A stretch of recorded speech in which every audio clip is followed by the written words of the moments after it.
ಕೋಪ ಬೇಡ ಗೆಳೆಯ, ಶಾಂತವಾಗಿರು. ತಕ್ಷಣಕ್ಕೆ ಬರುವ ಕೋಪ ಎಲ್ಲಾ ಸಂಬಂಧಗಳನ್ನು ದೂರ ಮಾಡುತ್ತದೆ. ಮನುಷ್ಯನಲ್ಲಿ ಪ್ರೀತಿನೂ ಇರುತ್ತೆ, ಕೋಪನೂ ಇರುತ್ತೆ ಮತ್ತು ಇರಲೇಬೇಕು. ಆದರೆ ಅದನ್ನು ಸರಿಯಾದ ಸಮಯಕ್ಕೆ ವ್ಯಕ್ತಪಡಿಸುವ ಒಂದು ಚಾಣಾಕ್ಷತನ ನಮಗೆ ತಿಳಿದಿರಬೇಕು. ನಮ್ಮನ್ನು ಪ್ರೀತಿಸುವವರಿಗೆ ನಮ್ಮ ಕೋಪದ ಅರಿವಿರುತ್ತದೆ, ಆದರೆ ಹೊರಗಿನವರಿಗೆ ಅಲ್ಲ. ಅಂತಹವರ ಮೇಲೆ ನಮ್ಮ ಕೋಪ ವ್ಯಕ್ತಪಡಿಸಿದರೆ ನಮ್ಮ ಕೆಲಸ ಕೆಡುತ್ತದೆ.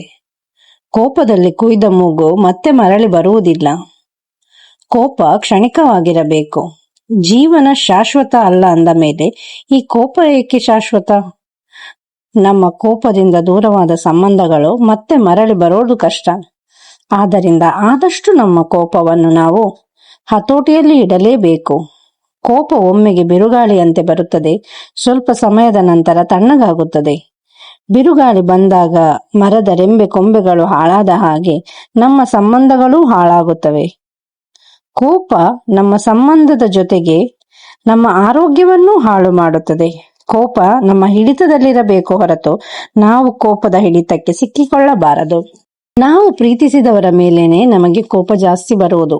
ಹಾಗಾಗಿ ಕೋಪ ಬಂದಾಗ ಆದಷ್ಟು ನಮ್ಮ ಮನಸ್ಸನ್ನು ನಾವು ಹತೋಟಿಗೆ ತರಲೇಬೇಕು. ಕೋಪವನ್ನು ವ್ಯಕ್ತಪಡಿಸಿಕೊಂಡರೆ ಆಗಲೇ ಅವರ ಬಳಿ ಕ್ಷಮೆಯನ್ನು ಕೇಳುವುದು ಉತ್ತಮ. ಇಲ್ಲವಾದರೆ ಸಂಬಂಧ ಮುರಿದು ಹೋಗುವ ಸಾಧ್ಯತೆ ಹೆಚ್ಚು. ಕೋಪ ಬಂದಾಗ ಏನು ಮಾಡಬೇಕು? ಕೋಪ ಬಂದಾಗ ನಾವು ಮೊದಲು ಮೌನವಾಗಿರಬೇಕು.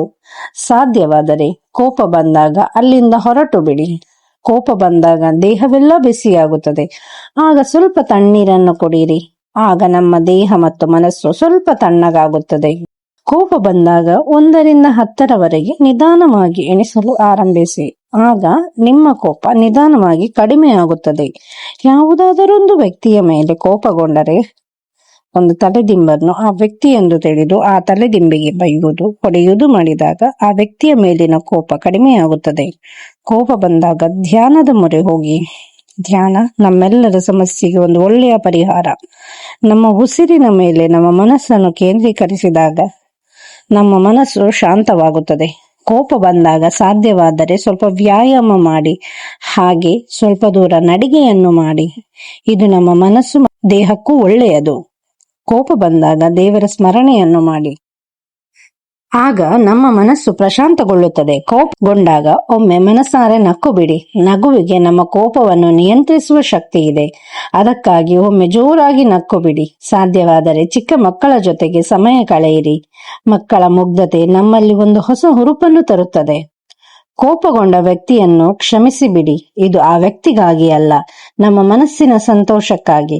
ಅವರ ಮುಂದೆ ಕ್ಷಮಿಸುವಂತೆ ನಟಿಸಿ. ಆಗ ಕೋಪ ನಮ್ಮ ಮನಸ್ಸಿನಿಂದ ಜಾರಿ ಹೋಗುತ್ತದೆ. ಈ ರೀತಿ ನಮ್ಮ ಕೋಪವನ್ನು ನಾವು ನಿಯಂತ್ರಣಕ್ಕೆ ತಂದು ನಮ್ಮನ್ನು ನಾವು ಆರೋಗ್ಯಕರವಾಗಿ ಹಾಗೂ ಸಂತೋಷದಾಯಕವಾಗಿ ಇರಿಸಿಕೊಳ್ಳೋಣ.